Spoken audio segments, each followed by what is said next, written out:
Yo recuerdo, cuando estudiaba cine todavía, haber visto El pasajero, una película de Antonioni, que fue un antes y un después.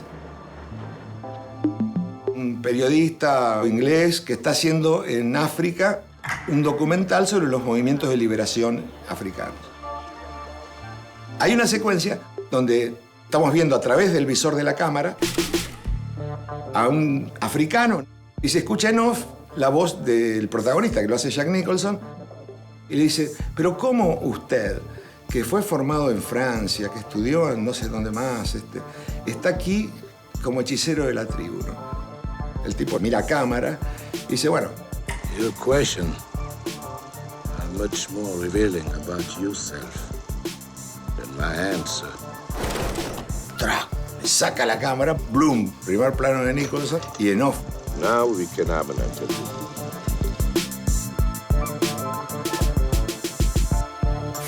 Esa escena que te dice que la cámara no habla de lo que ve, sino de quién mira, para mí fue totalmente reveladora. Entonces, ¿cuál es el ejercicio de uno? Desarrollar la propia mirada. ¡Acción! Y eso, ¡pac! Eso me encanta. Ese es un cine que a mí me resulta revelador. Soy Marcelo Piñeiro, soy director de cine.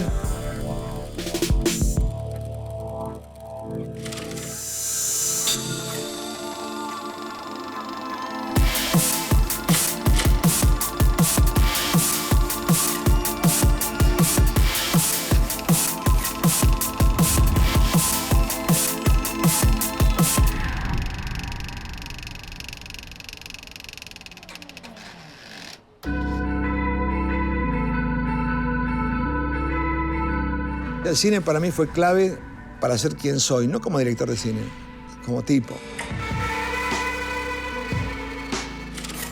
Hay películas que cuando las veía sentía que las hicieron para mí, como alguien que me conocía. Que me ayudaron a entenderme, a entender, a aceptar cosas mías, a reconocer cosas mías y de otros, etcétera.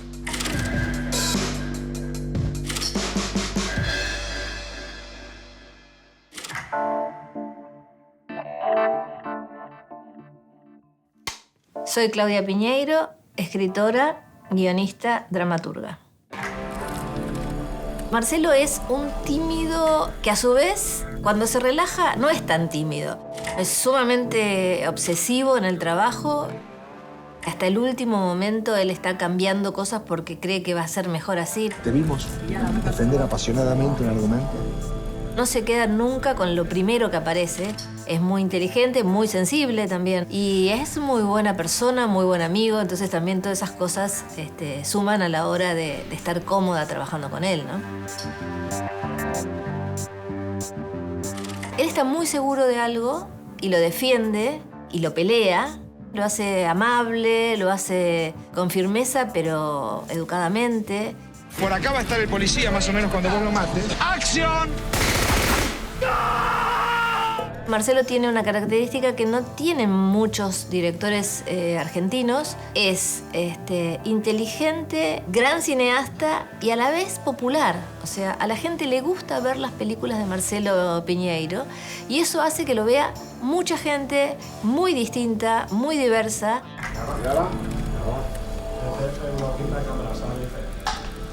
Acción. Disculpame, pero me la tenés que pasar dentro de 10 años, ¿eh? Un poco más juntitos, por favor. No me va a decir que es actor.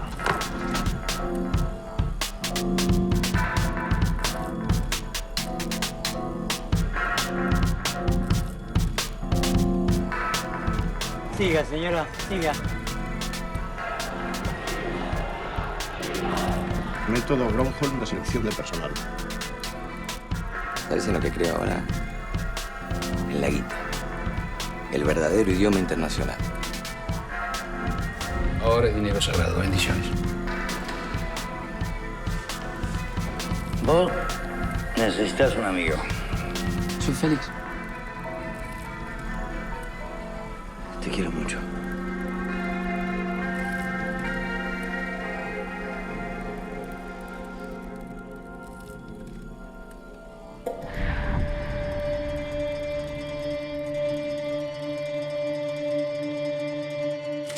A mí el cine desde que recuerdo me gustó mucho. O sea, de muy chico tenía un proyector 16 milímetros a manija, mudo.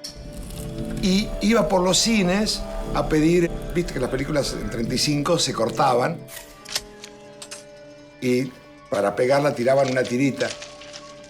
Yo esas las pedía, las cortaba al medio y las veía con el proyector, así, tonterías, pedía afiches y todo eso. O sea, siempre tuve esa obsesión. Hasta que me regalaron una cámara de Super 8 milímetros, que yo tendría 8 años más o menos cuando me regalaron eso. Y bueno, ya ahí empezaba haciendo mis pelis. Me causó mucha gracia ver una peli de Spielberg que cuenta su infancia, porque yo hacía lo mismo. Con el tren eléctrico también filmaba cosas de catástrofe, descarrilamientos y ese tipo de cosas. Y siempre fui mucho al cine, siempre fue como mi salida favorita. 10º Festival Cinematográfico Internacional de Mar del Plata.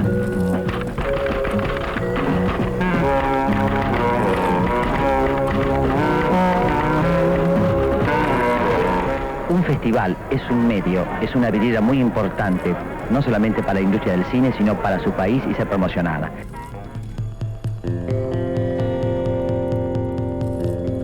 Cuando estaba por entrar, creo que a cuarto o quinto año, se realizó el último Festival de Cine de Mar del Plata, previo a que lo cerrara una de las dictaduras de la NUCE, creo que fue el Don Ganier. Empezaba en las clases, porque eso era en marzo, y logré convencer a mis viejos que me permitieran faltar 10 días. Vi en una misma semana la cosecha de ese año, la cosecha del 69. Fellini Satiricón, Zabriskie Point, Easy Rider, La caída de los dioses, Zeta, Perdidos en la noche, John and Mary, que era de Peter Yates, que era un director que estaba muy en onda, La Vía Láctea de Buñuel, Medea de Pasolini. Ver todo eso junto me cambió por completo la cabeza.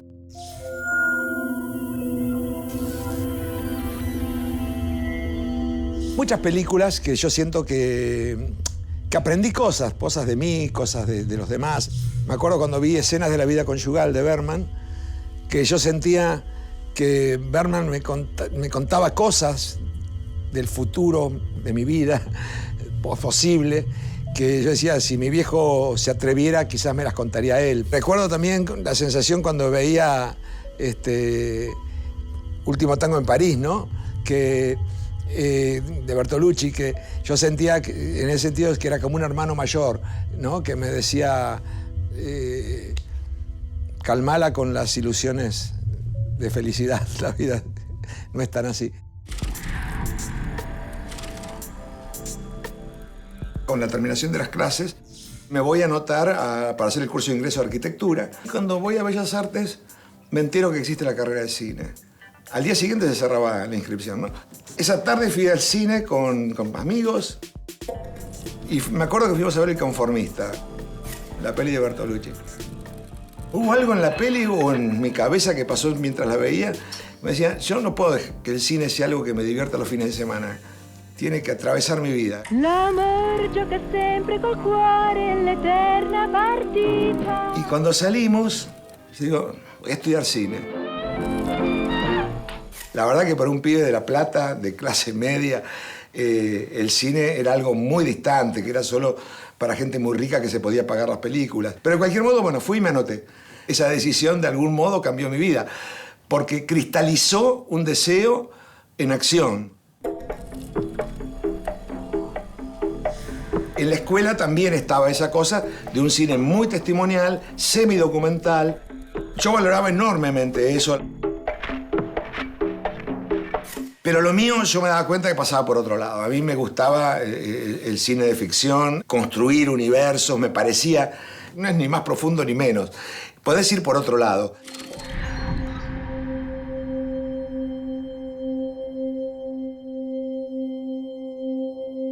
Estaba por recibirme cuando empieza la dictadura de Videla, que cierra la escuela de cine.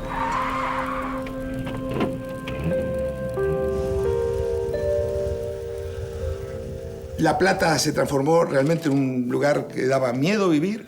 Yo me volví un tiempito a Ayacucho y después me fui un tiempo a Brasil. La verdad, debo ser el único tipo que se deprimió en Río. me entero que un profesor de la Escuela de Cine, Barney Finn, empezaba a filmar una película y que estaba buscando meritorios. Me vine a Buenos Aires, hice ese meritorio y obviamente quería quedarme, pero para quedarme necesitaba conseguir trabajo. Casi por casualidad, cuando se me estaba llegando al deadline, conseguí el trabajo en Cinemanía, que era una productora que en ese momento tenían Luis Puenzo con Alfredo Stuart. Conseguí trabajo en producción. Tenía que ir de un lado para otro a una ciudad que me era totalmente ajena y desconocida y enorme como Buenos Aires.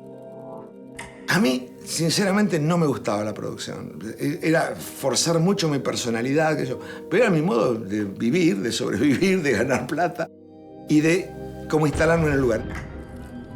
Puenzo era en ese momento el director de publicidad absolutamente top y vivíamos rechazando trabajos. Puenzo fue un antes y después en mi vida. Si no lo hubiera conocido a Puenzo, me hubiera dado el espacio que me dio, esa obsesión que tiene con el cine. Llega un día, me dice, Marce, vamos a tomar un café. Ya estamos creo que en el año 82. Y ahí Luis me cuenta en 4 palabras lo que va a ser la historia oficial. Y me dice, ¿qué te parece? Digo, Luis, por Dios, hagámosla.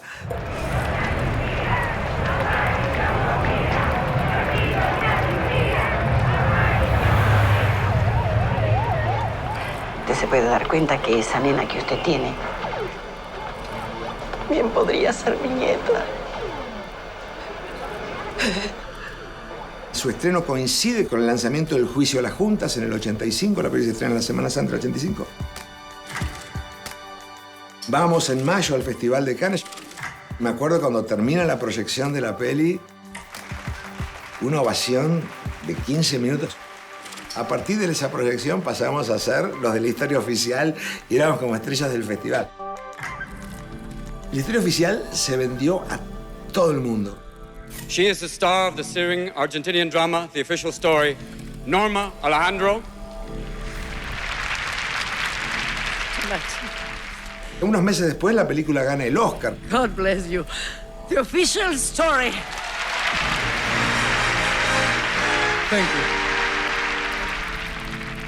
En la historia oficial, yo hice la producción ejecutiva, que me encantó hacerla, pero también no era el rol que yo soñaba para mí en una película. Entonces, voy a Hollywood como productor, me va súper bien. ¿Y qué me convierto? En un productor de Hollywood. El plan inicial era un viaje de 1 o 2 meses y volver a ver cómo seguía mi vida. Y ese viaje se estiró bastante. Me volví a Buenos Aires con el plan de desarmar y volverme. No quería volver a la publicidad. Y entonces dije, por ahí lo mejor es tener una distribuidora. Y esto me permitía que no se me murieran contactos. Y mientras tanto, poder empezar a desarrollar lo que yo quería que sea mi primer película.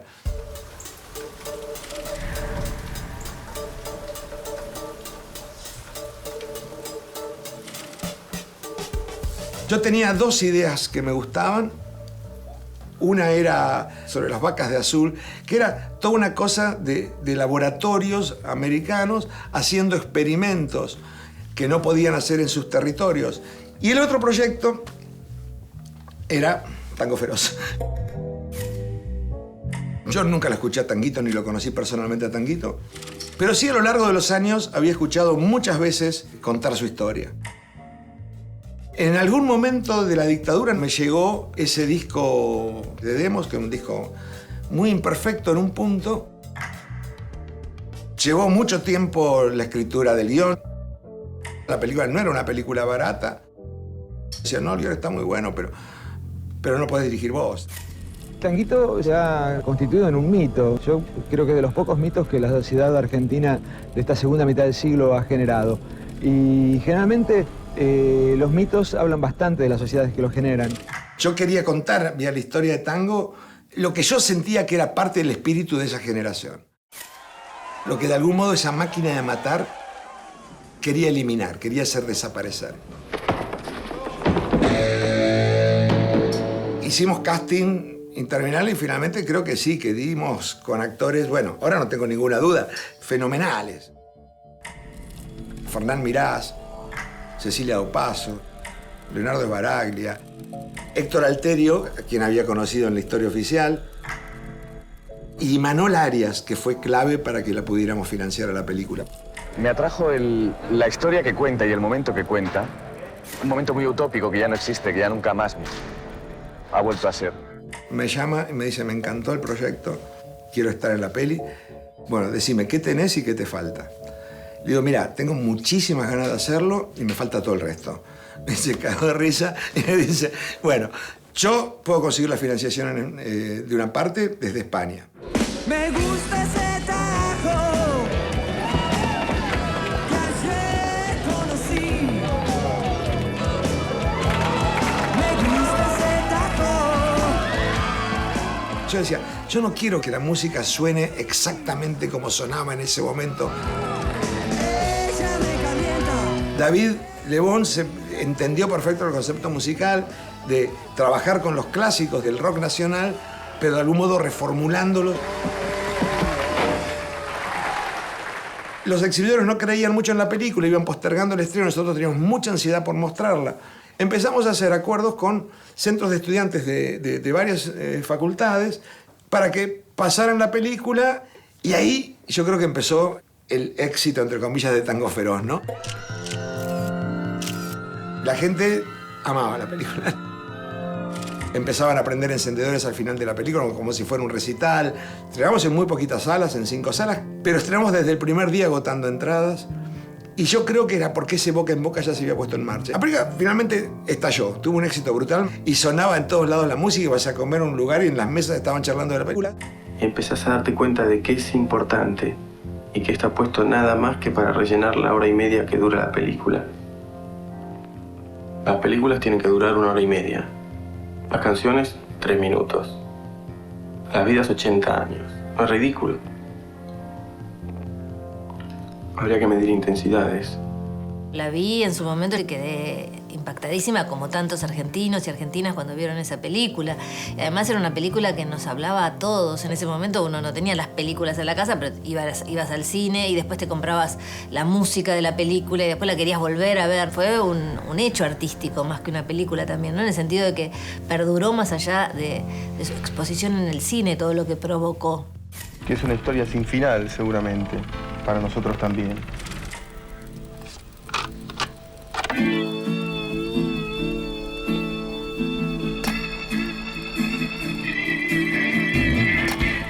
¿Cuánto podrán disimular la guerra en tiempos de paz? Si aquí los muertos siguen vivos. No lo podía procesar bien. Todo lo que quería era irme a lugares en que no sonara la música de la película y que no se hablara de la peli. Entonces la cosa es que me fui. Subí al auto, me fui para el sur.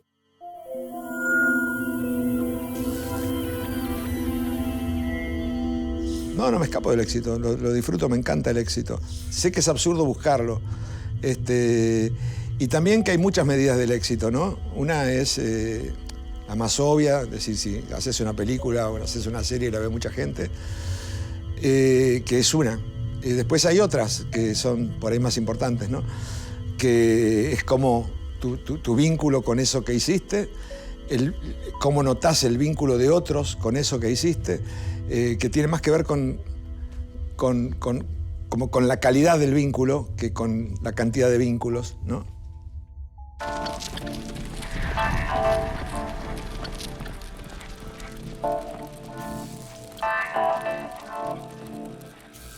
Y era un viaje sin agenda clara. Simplemente ir parando cada tanto, no cansarme demasiado manejando. Ningún lugar a que llegar. Estamos hablando año 93. Éxito del menemismo, del 1 a 1, la convertibilidad.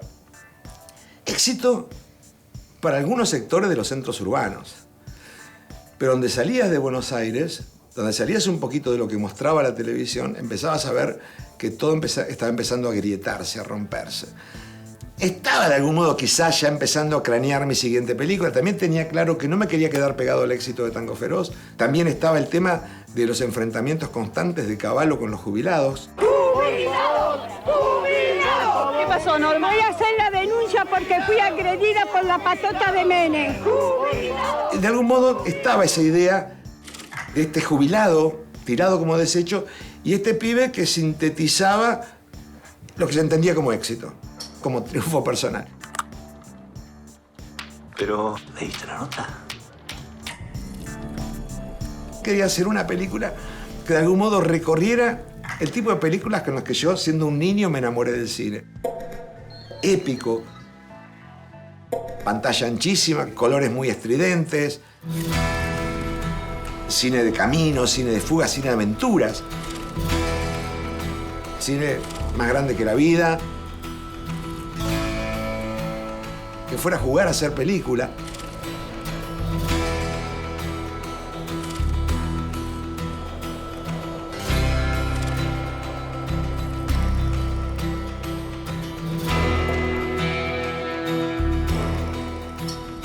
Cuando empezamos a filmar Caballos Salvajes, Tango Feroz todavía seguía en cartel. Hacía más de un año, pero todavía seguía en cartel. Caballos Salvajes era una fiesta de cumpleaños. O sea, la pasé bomba, realmente la pasé muy, muy bien. Lo disfruté muchísimo ese rodaje. Por otro lado, era un rodaje que éramos como una tribu de gitanos girando por la Patagonia, por rutas absolutamente vacías, por ende no teníamos ni permiso ni nada. Era un espíritu, la verdad, casi el espíritu que tiene la película, de libertad absoluta. ¡La puta! ¡Que vale la pena estar vivo! Yo en Tango Feroz y en Caballos Salvajes encuentro una conexión. De alguna manera siento que son como autobiografías apócrifas. No tienen nada que ver con mi vida real. Mi ruta interior está en esas dos películas. Creía que ya estábamos a mano, el mundo y yo, ahora que ninguno de los dos respetaba demasiado al otro. Pero un día descubrí que quería hacer algo para estar completamente vivo antes de estar definitivamente muerto. Entonces me puse en movimiento.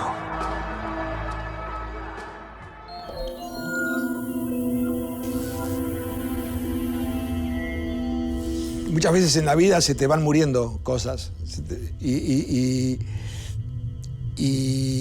de pronto el modo de renacerlas es ponerte en movimiento. En movimiento uno empieza a estar vivo, verdaderamente vivo, y verdaderamente vivo tiene que ver con todo muy atento, muy despierto y muy conectado.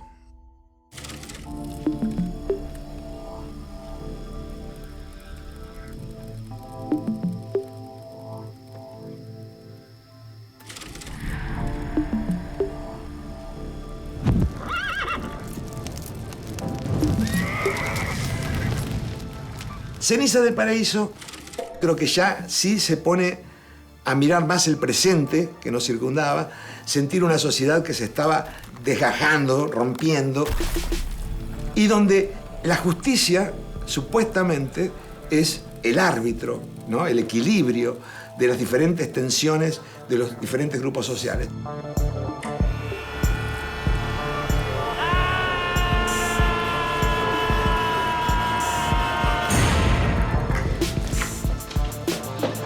Yo creo que sí es una película mucho más negra en su mirada, con mucha menos esperanza.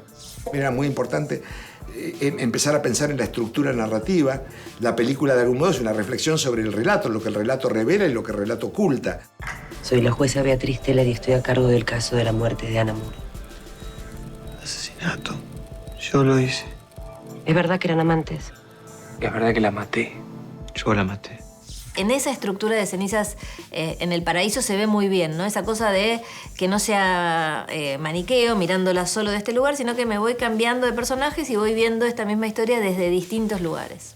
¿Cómo podés vivir con ellos? Te ponen contra mí. Te están usando para destruirme, ¿no te das cuenta? No envejeció nada. Apuesto que pasa con la mayoría de las películas de Marcelo, porque hablan de lo puntual, de lo coyuntural, pero a su vez hablan de algo mucho más abstracto y más grande, que tiene que ver con el poder, con la violencia, con cómo son los hilos que mueven este mundo. La ruta del dinero, ¿tiene lo que necesitamos? Dice que sí, y parece muy asustado, así que debe ser cierto. Bueno, igual lo chequeamos antes de seguir. Ni siquiera importa quién mató a Ana. Su trabajo es otro. Su señoría nos va a usar para tapar el asesinato de mi viejo, ¿no es cierto? Era muy amigo de Aida Bornik, a partir de La Historia Oficial, nos veíamos siempre. Y yo obviamente estaba escribiendo un guión, le llevaba para que me comentara. Llegó un punto en que le dije, Aida, en realidad, sinceremos esto, estamos trabajando juntos. El cine, el teatro, son una patria. Somos todos habitantes del mismo universo. Nos hace tan hermanos que siempre nos entendemos. Aida Bornik era una fuerza de naturaleza. No solo tenía el talento que tenía, sino que tenía una energía de esas arrolladora, ¿viste? Era como un tornado que pasaba.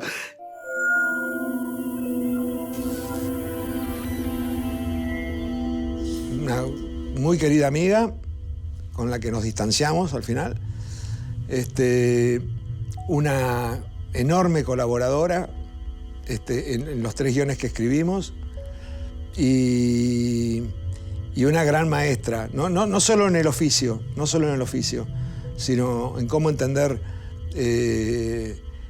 entenderse uno en cuanto a hacedor, ¿no? Darle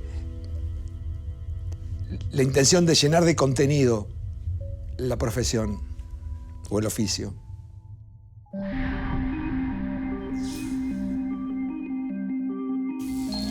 Blow Up de Antonioni, el tema de la mirada y la capacidad de juego de abstracción de entrar a mundos y de salir de ellos. Perdidos en la noche, de Schlesinger.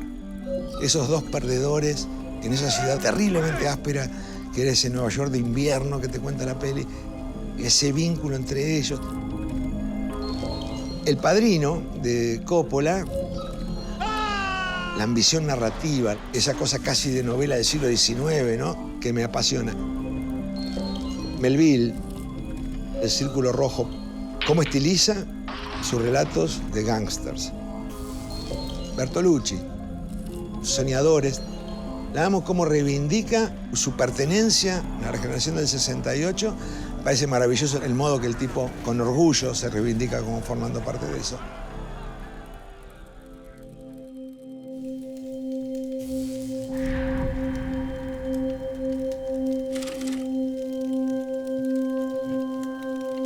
Yo estaba pensando en mi próxima película, había empezado a desarrollar unas líneas cuando Oscar Kramer, que era un productor importante del momento y que había sido socio mío en la distribuidora, me dice, Marcelo, tengo los derechos de Plata Quemada de Piglia, me encantaría que vos hagas la película.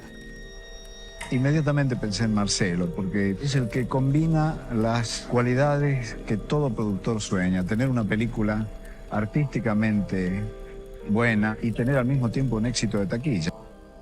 Yo había leído ya la novela, porque sale un libro de Piglia y uno va y lo compró y lo leía, totalmente admirador de Piglia. Y me acuerdo que le dije a Oscar, mira, Oscar, yo ya la leí, la verdad que la novela está buenísima, pero yo no estoy para hacer esa peli, pero aparte te recomiendo que no la hagas, porque la gracia de la novela, que es su estructura, yo no sé cómo la podés llevar al cine, y donde te quedás con la trama son unos tipos que se juntan a hacer un asalto, las cosas salen mal, huyen y finalmente son abatidos por la policía. ¿Cuántos millones de veces lo viste?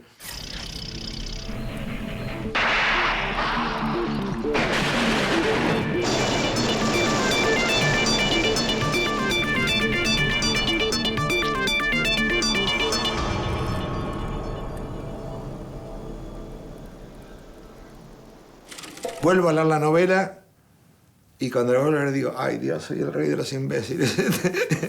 Lo llamo a Oscar y digo, Oscar, ¿vos ya cerraste con alguien por la Plata Quemada? Y dice, no, te estaba esperando. Antes que nada, lo que quiero es tener una charla con Ricardo Piglia, a quien yo no conozco, pero sin ponerme de acuerdo en algunas cosas con él, no seguiría.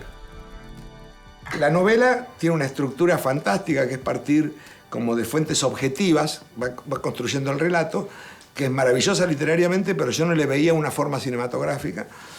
Y por otro lado tiene una infinidad de personajes. Y para mí había que centrarla en el nene y el gaucho Dorda. Termina siendo Ángel en la película. ¿Oyó hablar de los mellizos? Sí, pero del cuervo no puedo prescindir. Y el cuervo como completando el trío. Me reuní con Ricardo y digo, bueno, nosotros igual te vamos a ir acercando. Mira, me dice, yo hice mi novela, vos ahora haces tu película. Y así comenzó la relación con Ricardo Piglia y la verdad fue una relación maravillosa. Plata Quemada, Uruguay, toma uno. La película tuvo una planificación y una preparación muy intensa. Entonces se llegaba con todo el mundo teniendo muy claro qué tenía que hacer, qué tenía que suceder. Mirando para atrás, parece que no fue difícil. Pero la pucha, yo creo que es una de las películas más complejas que se han hecho en Argentina. Prosigue la búsqueda de la sangrienta banda. ¿Lo ven? ¿Se ven? La puta madre. Muchas veces las personas que van a ver una película no se dan cuenta de lo que significa traspasar del texto escrito a una película, y para que eso resulte bien hay que tomar decisiones muy trascendentes y a veces parecen como crueles, ¿no? Como esta de decir, bueno, este personaje me gusta, pero igual lo tengo que sacar, ¿no? Y probablemente el espectador no entiende, si no es alguien de cine, por qué se toman esas decisiones. ¿Naciste así o le fuiste tomando gustito de a poco? Che, Gallego, termina. ¿Pero qué le estoy diciendo? ¿Oíste lo que me dijo? No soy un retrasado infeliz. Me llamó... ¡Puto! Te dije puto, Gallego, nada más, puto. Y en un momento me acuerdo presentando la película a productores, un productor asociado se me acerca a nosotros y dice, oh, Marcelo, no me gustó nada la película, algo así como una apología de los putos. Estaba indignado el tipo. Y se acerca Ricardo, se mete en el medio. Ricardo es un tipo re tímido. Se mete en el medio y dice, Marcelo, te felicito. ¿No? Y ¿sabes qué? No escuches a los pelotudos. Quítate de ahí.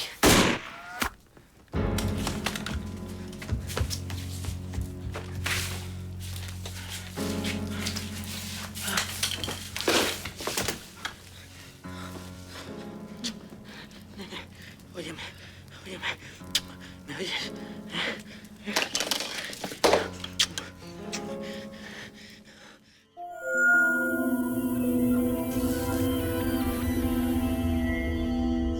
Yo creo que lo que el cine hace a veces, puede hacer sin duda, es ayudar a reflexionar, a mirar cosas desde un lugar que habitualmente no las mirás y por ende darles más tridimensionalidad, poder comprenderlas mejor.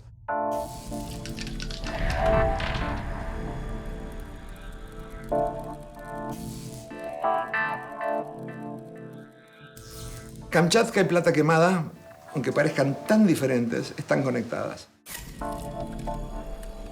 Las dos películas hablan sobre la vida en la clandestinidad. Una es como el negativo y otra el positivo. Si bien yo nunca viví en la clandestinidad, como los personajes, particularmente los de Kamchatka, pero sí viví durante la dictadura no pudiendo ser quien era, teniendo que ocultar quién era. Hubo un punto que dije, yo estoy haciendo una película sobre una doble clandestinidad. La clandestinidad de ocultarse de la ley y a su vez la clandestinidad de ocultar su condición sexual. Y Kamchatka claramente es una película sobre la clandestinidad. A partir de ahora somos los Vicente. Yo me llamo David y soy arquitecto. Contada desde un niño. El arquitecto David Vicente. Por ende, planteada casi como un juego. De Siberia a Kamchatka con 3. Y que de pronto se empieza a ver la potencia dramática de ese juego, ¿no? Cuando encontramos que la mirada era la del niño,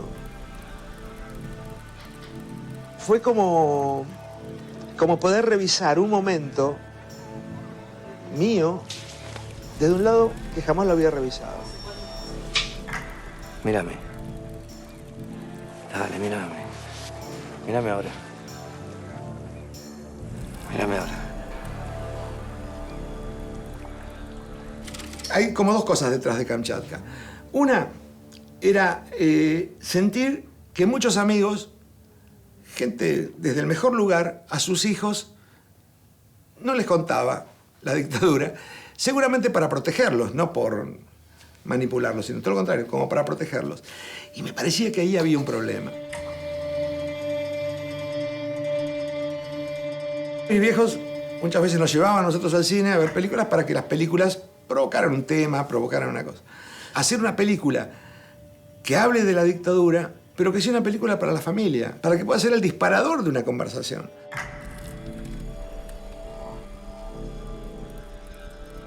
¿Qué le pasa, papá?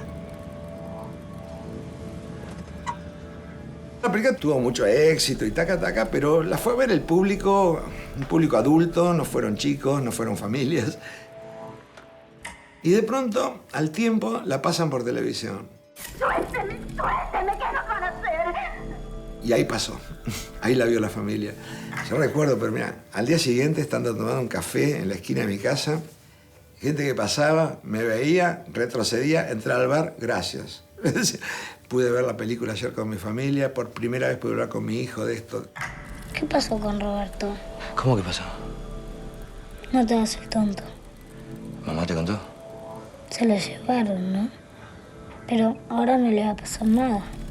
Vos lo vas a sacar. Para eso están los abogados. La película en la televisión encontró a la familia que era el espectador soñado, ¿no?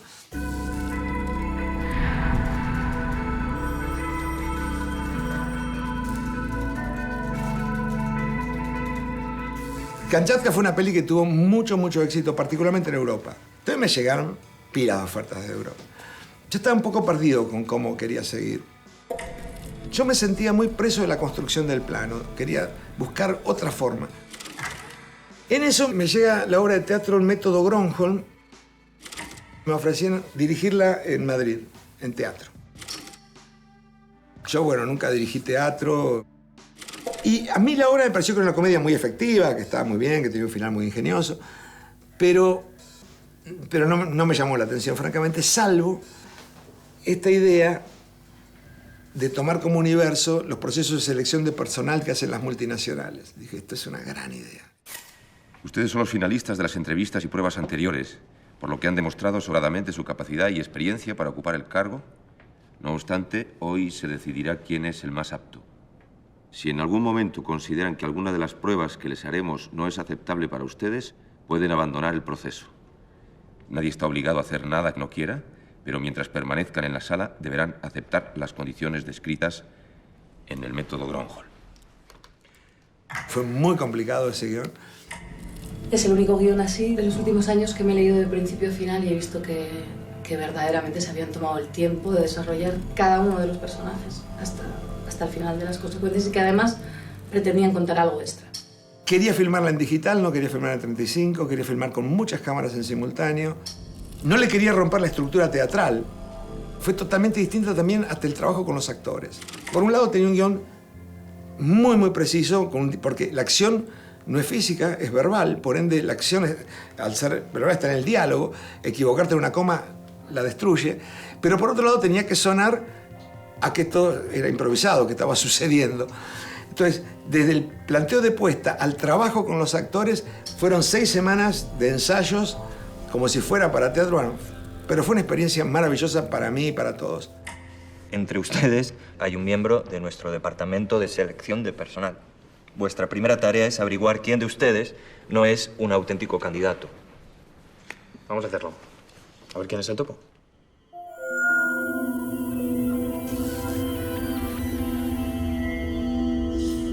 Todos los proyectos que no he podido hacer, que son muchos. Muchas veces la dificultad de encarando un proyecto, estando haciéndolo, la dificultad que a veces sentís que no podés vencer, pero bueno, se vence finalmente. Pero hay que aceptar la frustración, es parte del trabajo.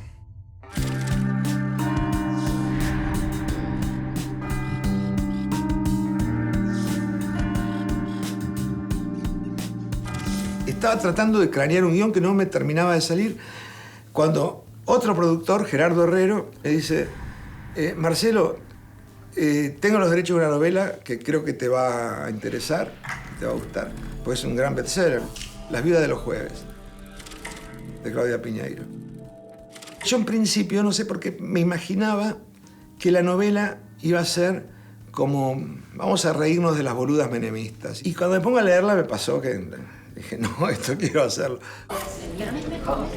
Hola. Buenas noches, señoras. Bienvenidas. Veo que han convocado a una cuarta viuda para este jueves.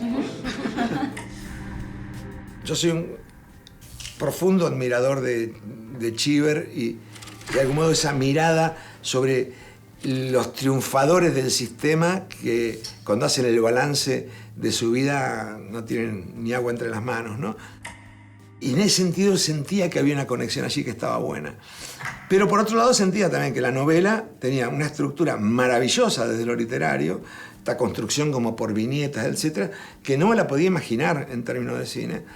Como dije con Piglia, tengo que hablar con Claudia, a quien tampoco conocía, y contarle lo que tenemos en la cabeza. Y si a ella le parece ok, vamos para adelante. La novela tuvo muchas propuestas de distintos productores que querían, o directores que querían hacer la película. Y finalmente cuando me dijeron que iba a ser Marcelo, yo me quedé contentísima. Marcelo era alguien que yo venía siguiendo en su trayectoria de cine, que admiraba. Parecía que era un director ideal para esta película. Un día vinieron a casa con Marcelo Figueras, que era el guionista de la película, y yo creo que básicamente vino a decirme lo que iba a cortar del libro. Le conté del método, de cómo sentía que esto de algún modo completaba la cosa, y que me iba a centrar en un grupo de personajes, no más de 4 parejas o 5. Y bueno, Claudia dijo, adelante. Llegamos a un guión que nos conformaba. Existe la posibilidad de llegar a viejos. Seguir adelante hasta que los cuerpos nos den más.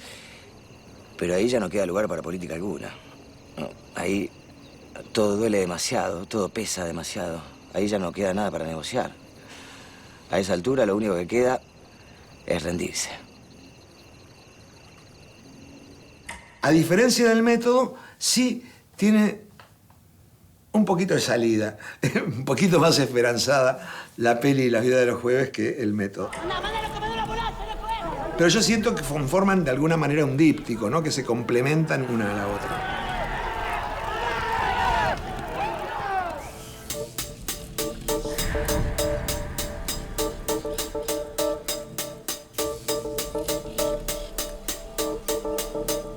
Yo después de hacer 2 películas tan negras como El método de Las vidas de los jueves, necesitaba otra cosa. Porque la verdad que si bien expresan mi mirada ambas pelis, pero yo no creo que el ser humano sea nada más que eso. Yo creo que hay otra cosa en lo humano. ¿Qué te ha contado tu madre de mí? Nada. Bueno, que te llamas Félix y que vives en Barcelona. ¿Solo eso? Ahí llegó Ismael. O sea, yo necesitaba relacionarme de otro modo con los personajes, mirar de otra manera al ser humano, ¿no? Fue una película que me encantó hacerla. La rodé en Cataluña y está esa tensión racial que se vive en Europa con la inmigración. Con la inmigración que, por un lado, hay mucha corrección política, pero en la realidad, en la vida diaria, la tensión puede ser muy dura. ¿Por qué no me lo contaste? ¿Qué querías que te contara? ¿Que me había enamorado como un loco? No lo hubieras entendido. ¿Y por qué crees tú que no lo hubiera entendido? Porque no tienes ni idea de lo que significa querer a alguien.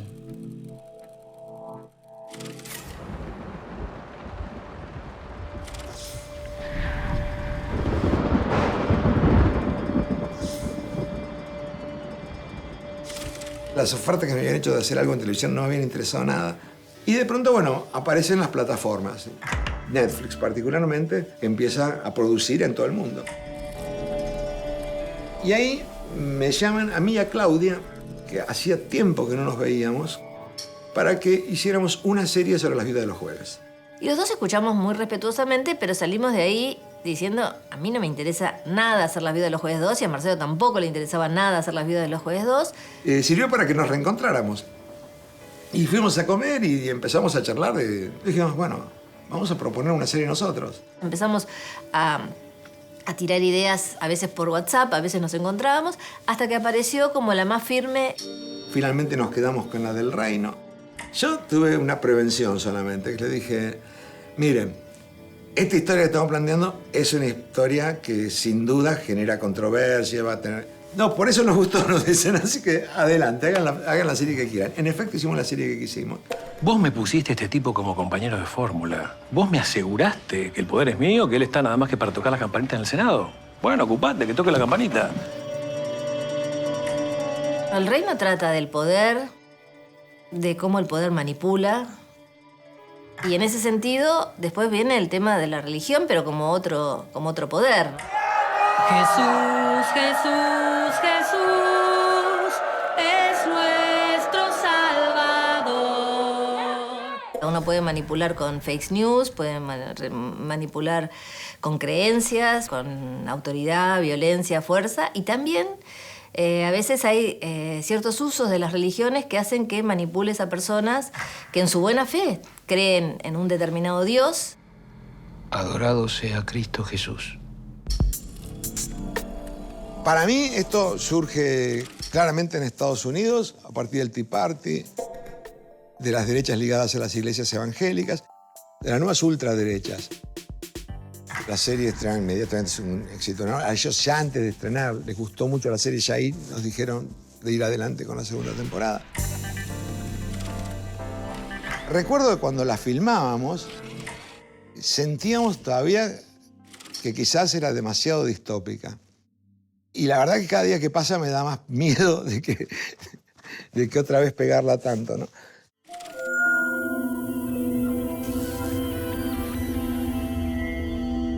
El miedo me pone en movimiento, la inseguridad me hace buscar la seguridad y es un buen territorio creativo también, creo, la combinación de miedo e inseguridad. Me parece que es mucho más creativo que el no miedo y la certeza, que lo siento más inmovilizantes.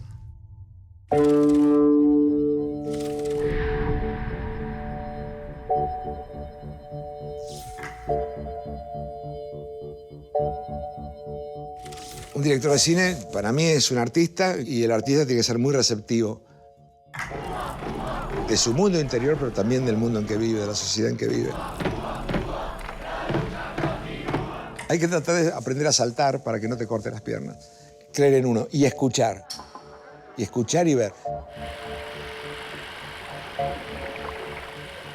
Después yo creo que es clave ver muchísimo cine, reflexionar sobre lo que ves. Depurar eso para lograr tu propio modo de ser, tu propio modo de mirar, tu propio estilo. El cine es una representación de la realidad. No es la realidad. Aunque hagas documentales, es una representación, estás eligiendo, estás seleccionando. De lo que se trata es uno encontrar el propio modo y poder desarrollar la propia mirada.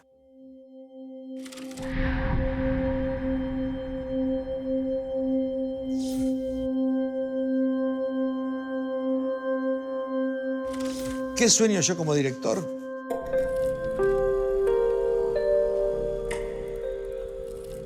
Hacer películas que a alguien en este planeta le provoquen algo parecido a lo que películas que otros han hecho me han provocado a mí.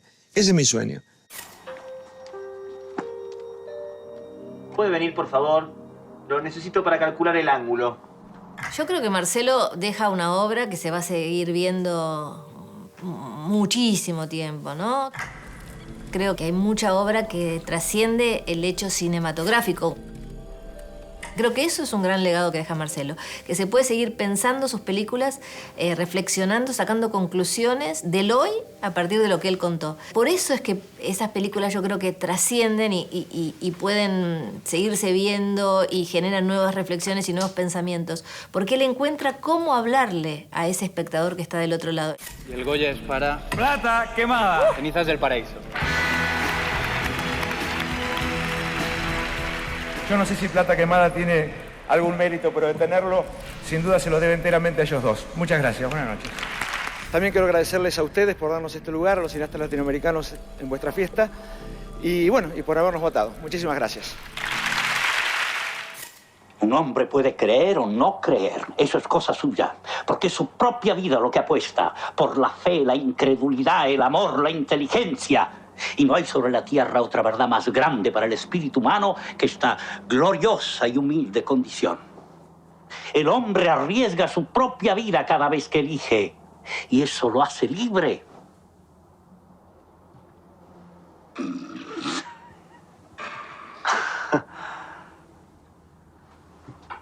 Máximo Gorki. Los bajos fondos.